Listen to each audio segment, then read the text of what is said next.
Film gods, familia, listeners, friends, countrymen. What's up? Hope you're well. Got a little bit of a new type of episode today. Dropping a second ep in February, so we're going to give it a go. To throw out there, please still go and check out Cine Certified last week's ep. Had some great feedback. It's some great people doing some amazing things for the film industry, and we are also sponsored this week by Creative Caves. So shout out to them. It's not going to be talking to anyone this week, but there was an article that I got sent by an editor called Charlie Meyrick, and the title is "Why is the UK film and television sector struggling?" And I thought it was just such a wonderfully written article that I'm going to narrate it, because I think it just gives some context of where we are, why the reasons why we are where we are, and I want to just see if this new type of episode resonates, if it's useful. So short intro from me, but big love. Let's get into the game. Ladies and gentlemen. So Charlie Meyrick article that I will post in the link below. And the title is, "Why is the UK film and television sector struggling?" A casual observer could be forgiven for thinking that the UK's film and television sector is flourishing. Famous titles including Star Wars, Indiana Jones and Barbie were all shot, at least partly, here in the UK. In 2021, the country's film, TV and photography sector generated more than 17 billion in gross value added, GVA, a measure of the value of goods and services produced. And at the latest count, around 300,000 people worked in jobs related to film production, from actors and directors to crew and administrative staff. Indeed, on the surface, the UK is a global superpower for both cinema and TV.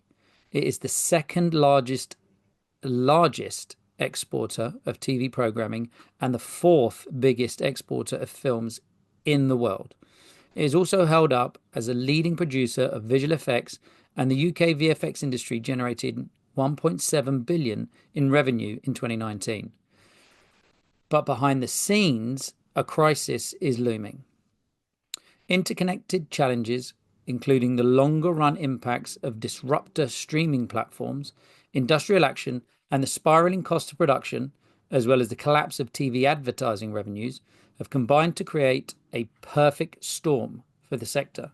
In fact, total revenues made by UK production companies fell by 392 million in 2023, and the amount spent on commissioning shrunk by over 10%.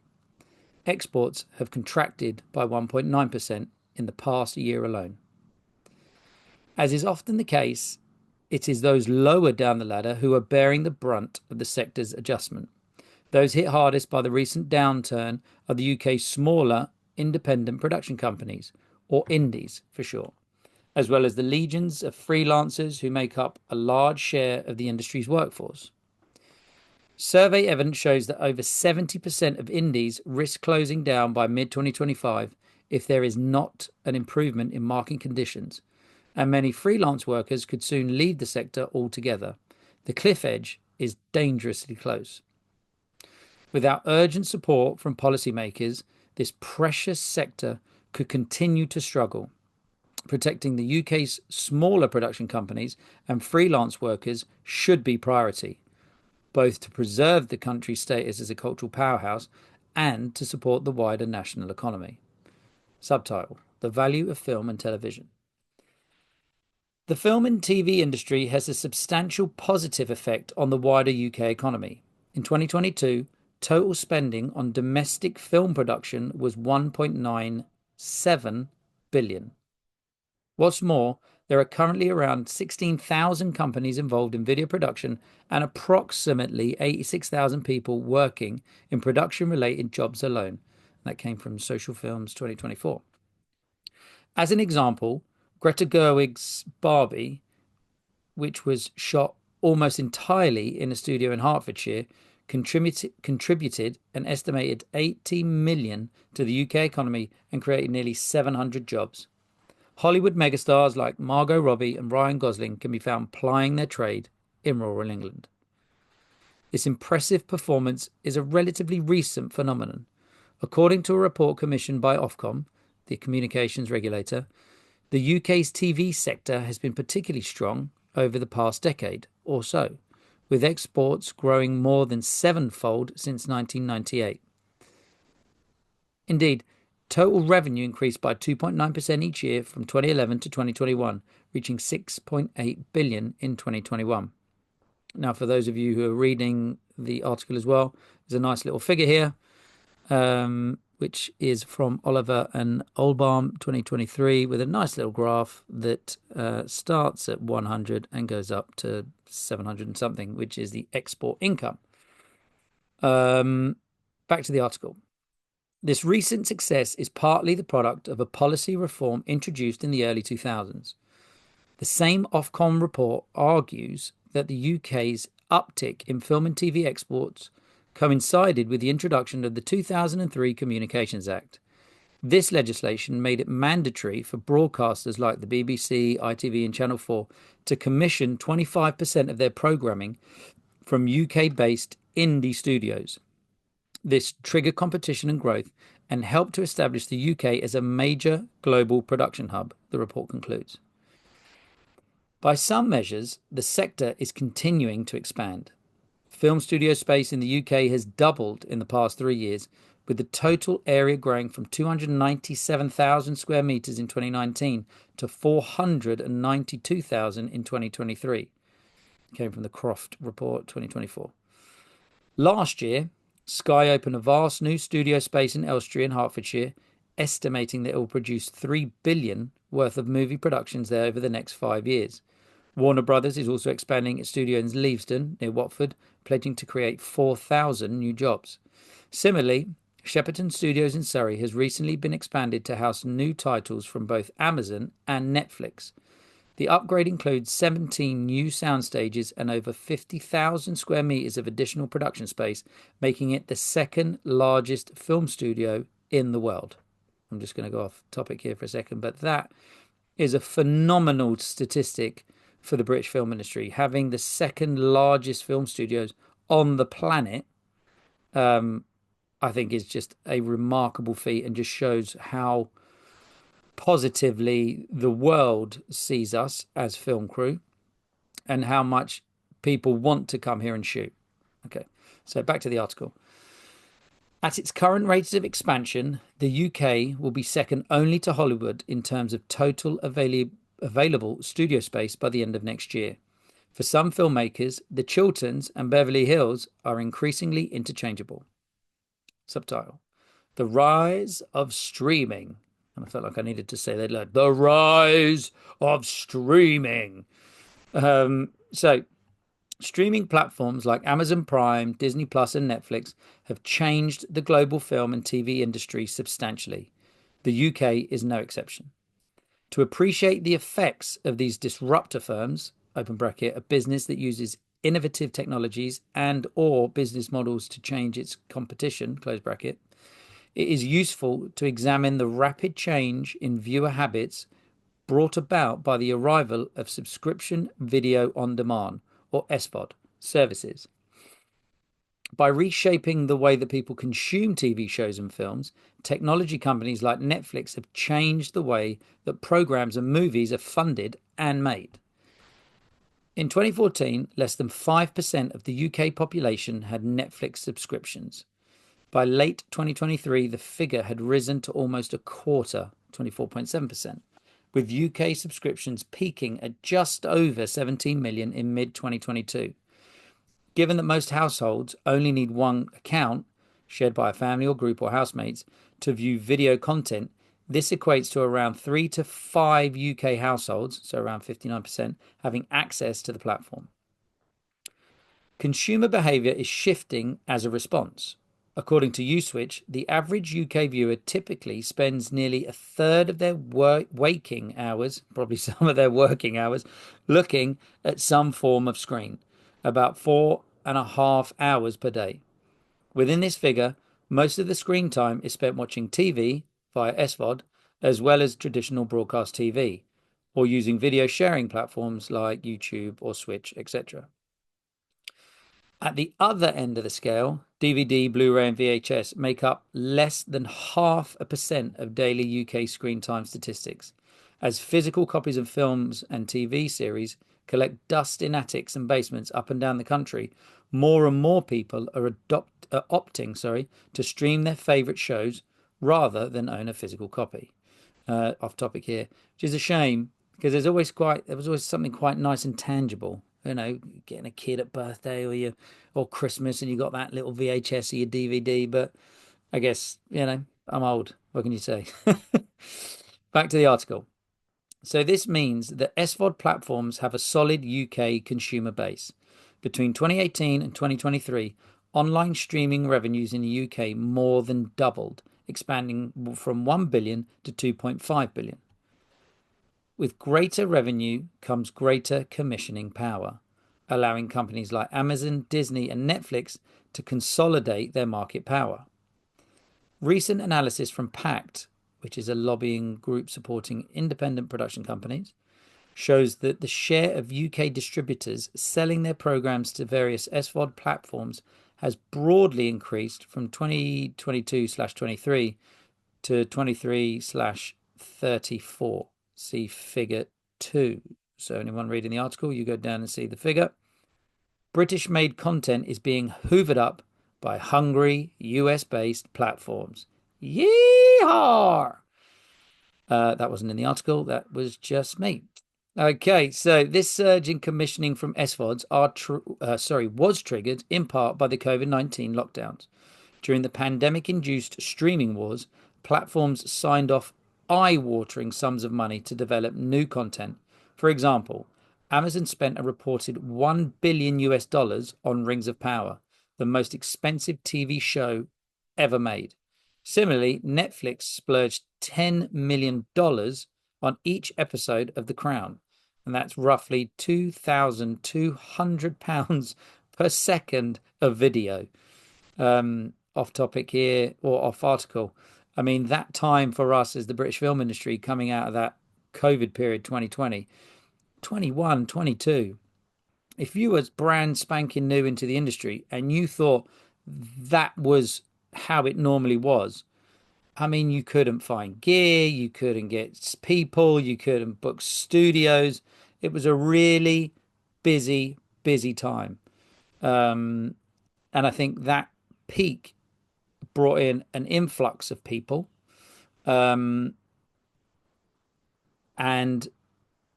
those people that were stepping up maybe stepped up over that period a lot faster than they ever would have normally.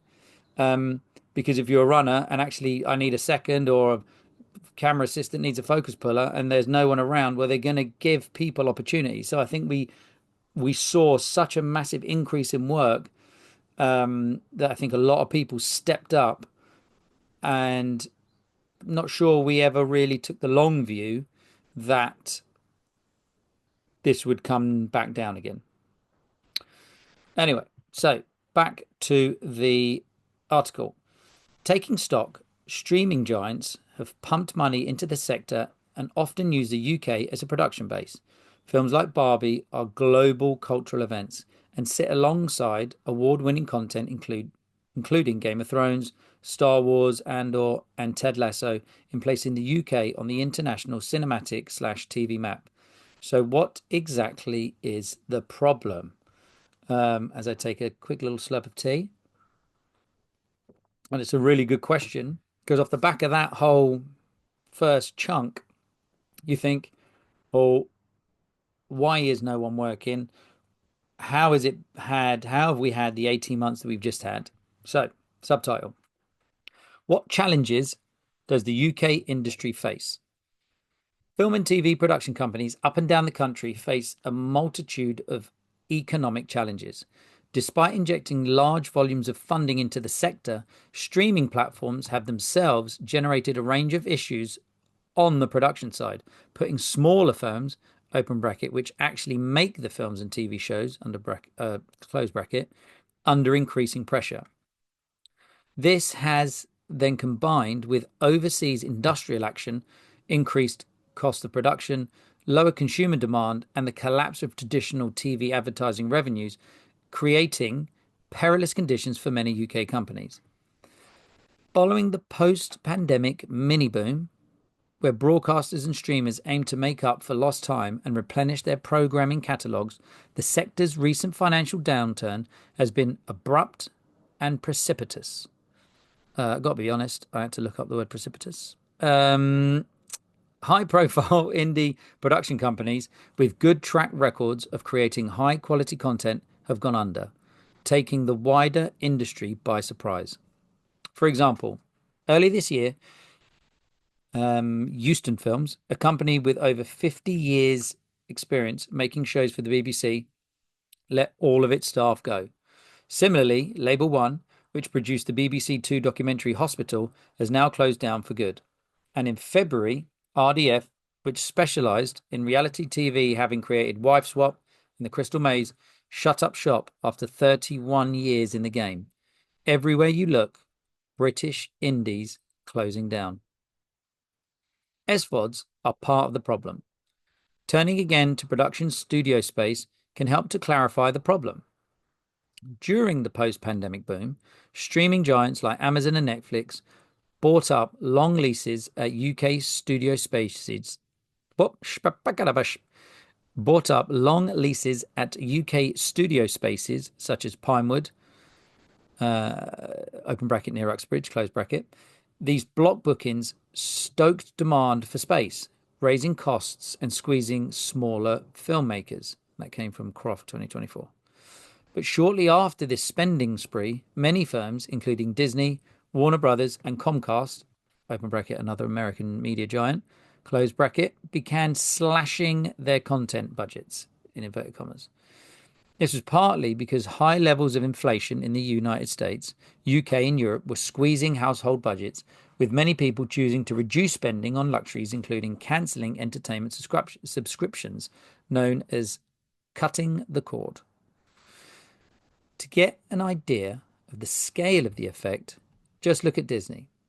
In February 23, the company announced $3 billion worth of cuts from its content budget. This has likely had major knock-on effects on UK production companies looking to sell their work to Disney to distribute via their platform. Then there is the downturn in advertising revenues. According to the data from the Incorporated Society of British Advertisers, the ISBA, as early as 2022, TV's biggest ad spenders were beginning to cut costs, slashing budgets by as much as a third. Again, this contraction was passed on to indie studios, which suffered from the effects of a fall in commissions from domestic broadcasters that themselves faced tighter budgets in the face of lower ad sales. The British Film Institute, the BFI, reported earlier this year that the combined UK film and high-end TV production spend for 2023 was $4.23 billion, a 32% decrease compared to 2022. Ultimately, reduced revenues from ads means fewer films and shows. But advertising spending is not the only financial tap that has been tightened in recent months. Private equity and institutional investors are also now less likely to back TV and film production companies. This is due to higher borrowing costs as well as inflationary pressure on building/rents, energy, which video production needs lots of, and wages. Without upfront capital investment, it is very difficult to get a creative project off the ground. Even in settings without ads, problems are brewing. The BBC, which is funded via the UK licence fee rather than commercial ads, is also struggling. Over the past few months, the corporation has cut both jobs and programmes in response to the licensing fee freeze, which was introduced in 2023 by the Conservative government. BBC officials say that the corporation must make savings of $700 million a year from here on, following a 30% decline in its income between 2010 and 2020. Industrial action in the United States has added further pressure on UK production companies. In May 2023, the Writers Guild of America, WGA, announced strike action against the Alliance of Motion Picture and Television Producers, AMPTP,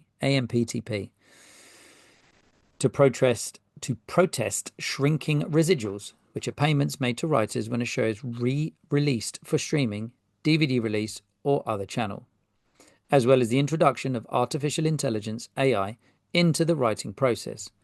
Lasting 148 days, the strike was one of the longest in Hollywood history.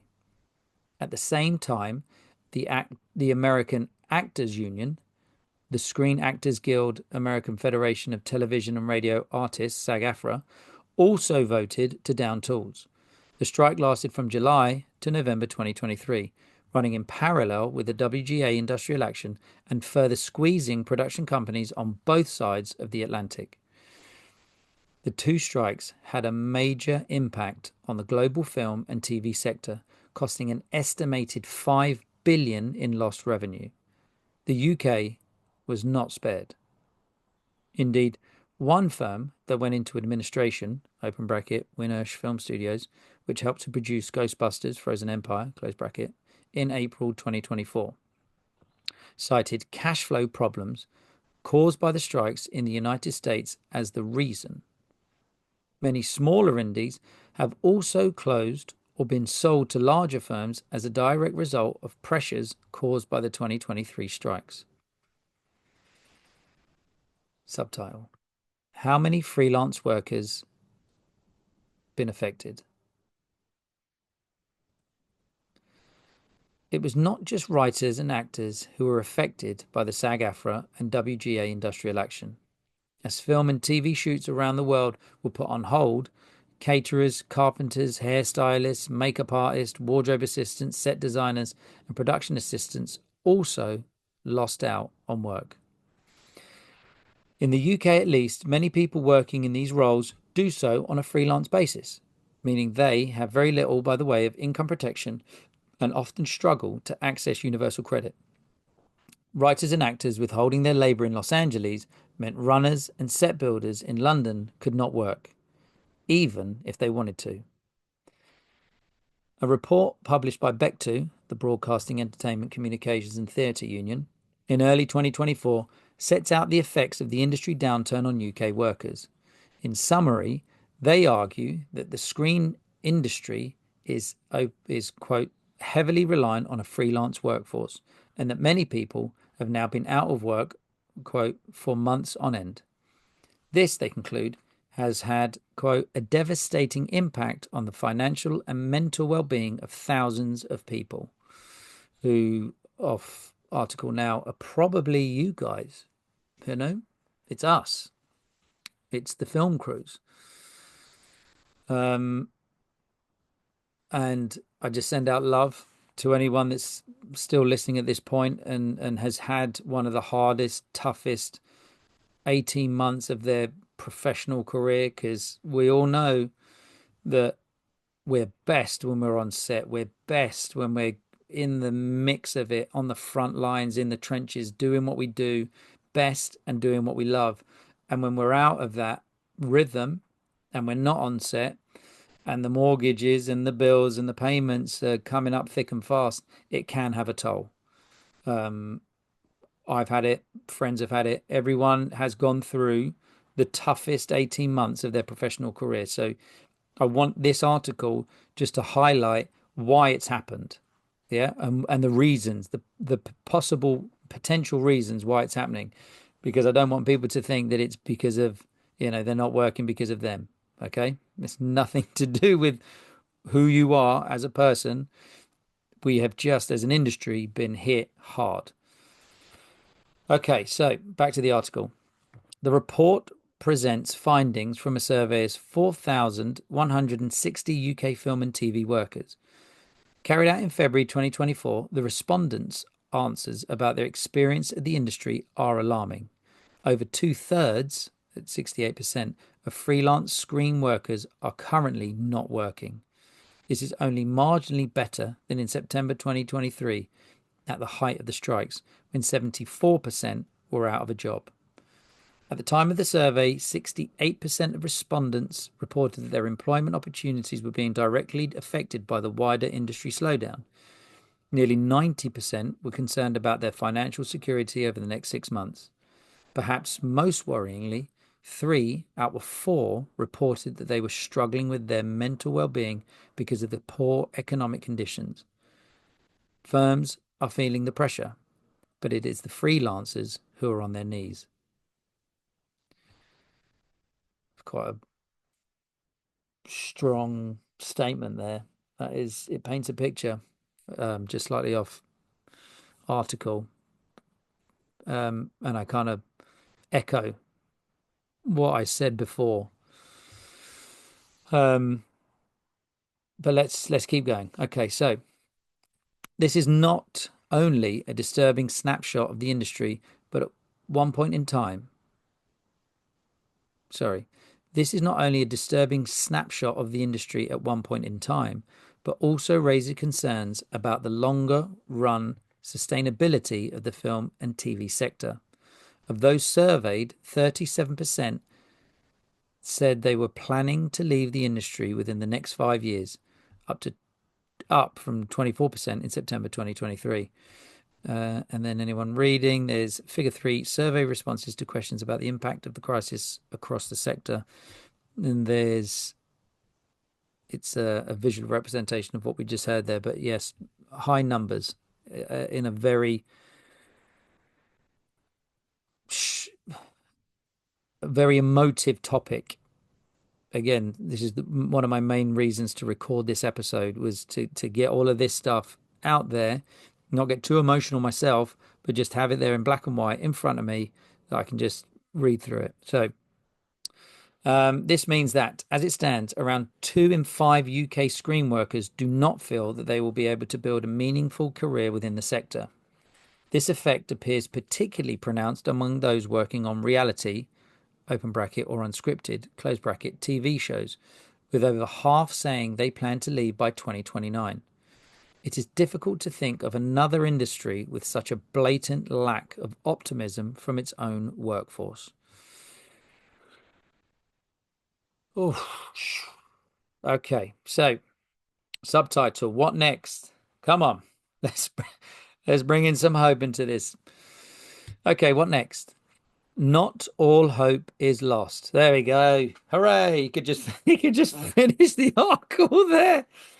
Oh, it's like the breeze, it's an opportunity, and I'm not reading the article here, I'm talking. But it is, and it has been an opportunity for everyone to just assess their careers, assess their future. And speaking to a mate on set the other day, he kind of mentioned that it was difficult.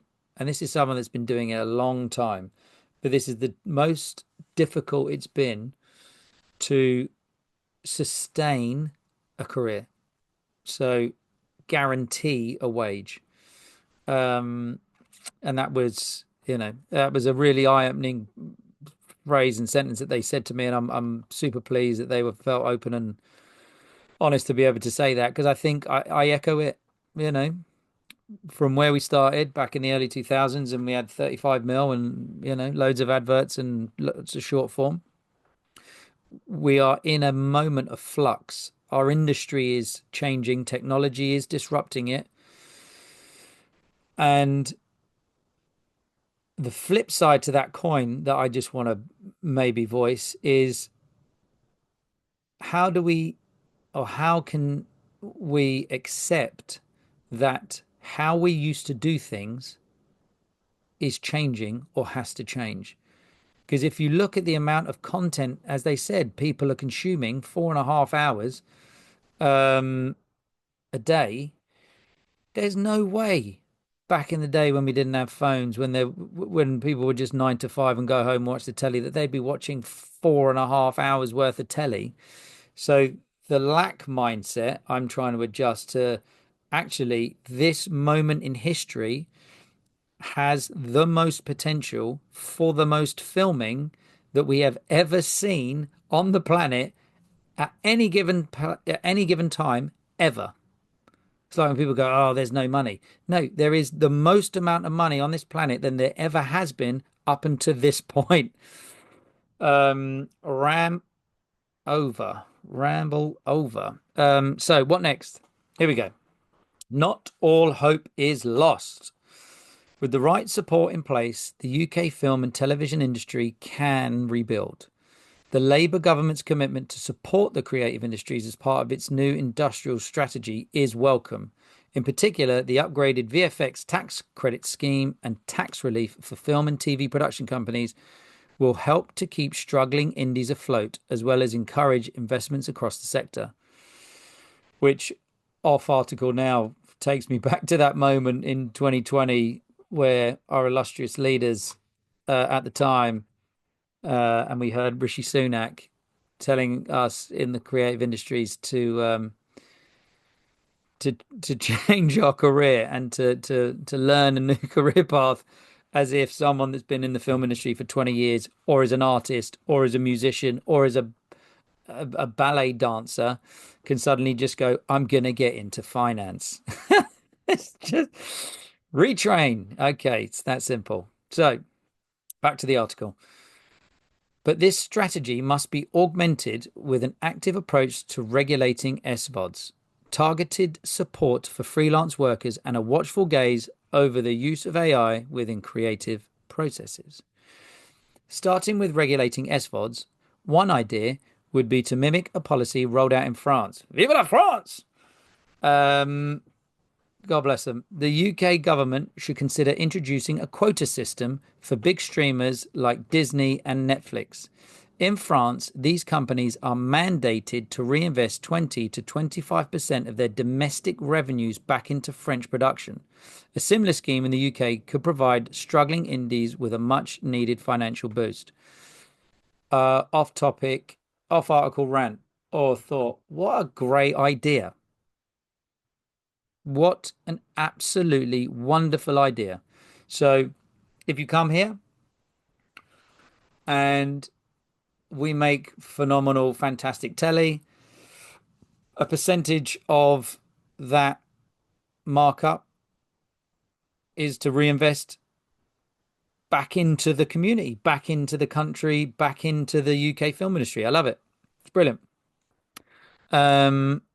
And then, so back to the article.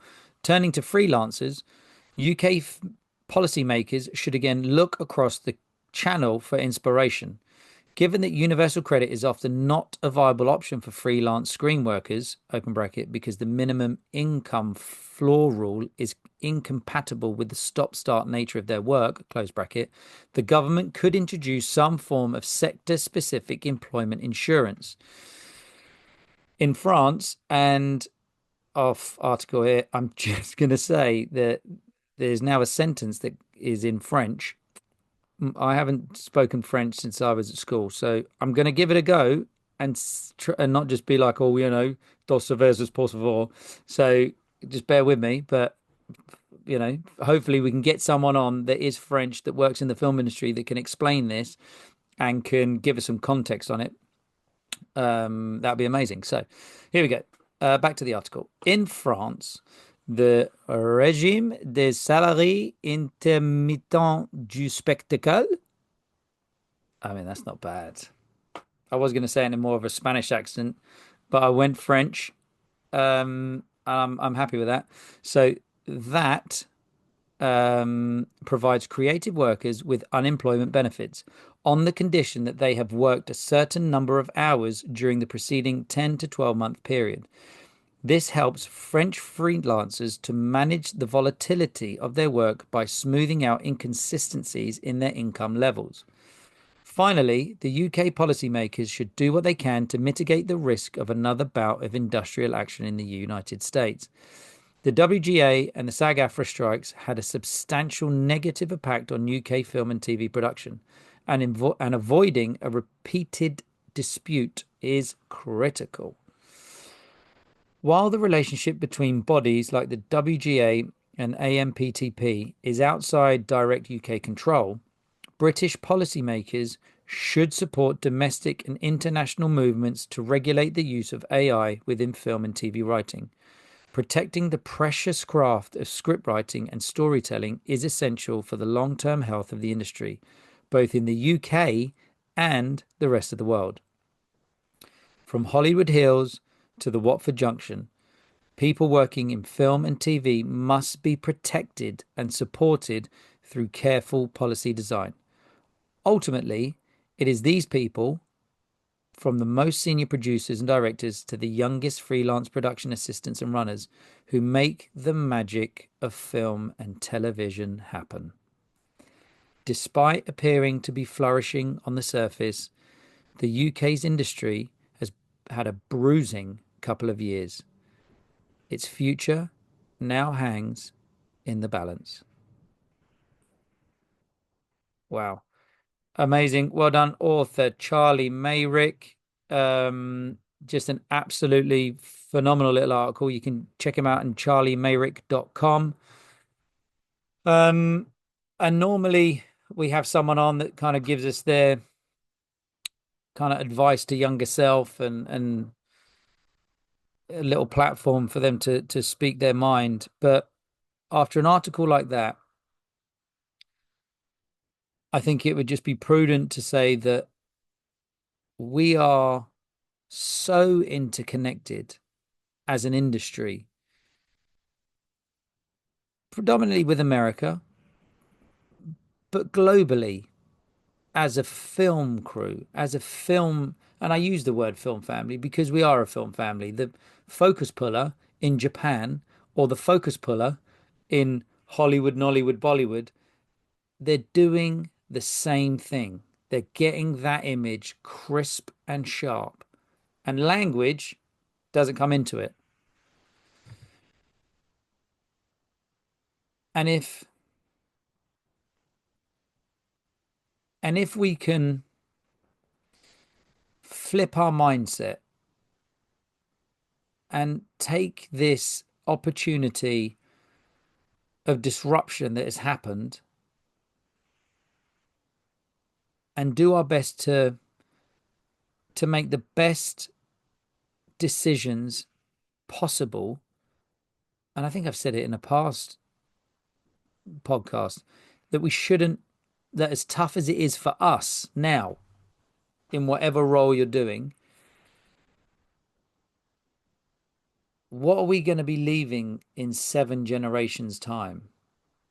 Who knows? AI could come in and take over, and that's it. We never make films again. But I think that there is something so important about human connection through film and music, but through the visual art forms that has a soul to it, like the crackle of a vinyl. It's like we did all that hard work to get to this perfect MP3 that didn't have a crackle, but actually that soul, that slight, that dip in focus at times where the actors just move slightly in, those little moments that you could never ever have put down on a storyboard, but when you turn up in the location, you see that shot, you see that angle, you see that sound, you can feel the texture, you have that color. I think film and TV is made by humans for humans, and the soul of a project is something that we should just hold at its core. And it is going to be such a phenomenal year for so many of you that stick it through. Let's just call 2024 a bit of a reset year. That those people were thinking about retiring, probably retired.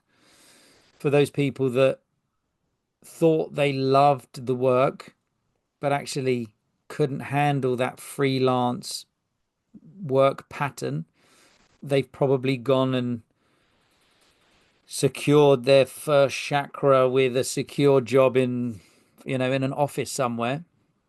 But for those of us that really have a sit down and a hard, long think about do I love what I do? And do I love this industry that I work in? I hope that the answer that you come up with is yes, absolutely. And that there is nothing else on this planet that makes you as happy as going to work and seeing your friends on a film set and making something that will only ever be made once by those people at that time and at that place. So for all of you listening in the UK, across the planet, I hope that this episode has been interesting, and who knows, if it gets good traction and you like what, the messages that this had, or just an understanding, and it was something that you'd like me to do again, follow us, hit us up on the Instagram, hit us up on the podcast, give us a rating, really helps. And engage with the content, and just thank you so much for keeping coming back. Thank you so much for listening and for giving your time and your energy to a passion project. So until we meet again, ladies and gents, that is a wrap. So that was a chat with the king or queen in the game. I'll give it a shout at the end so you all know the name. It's the Film Gods Podcast. The what? The Film God Podcast.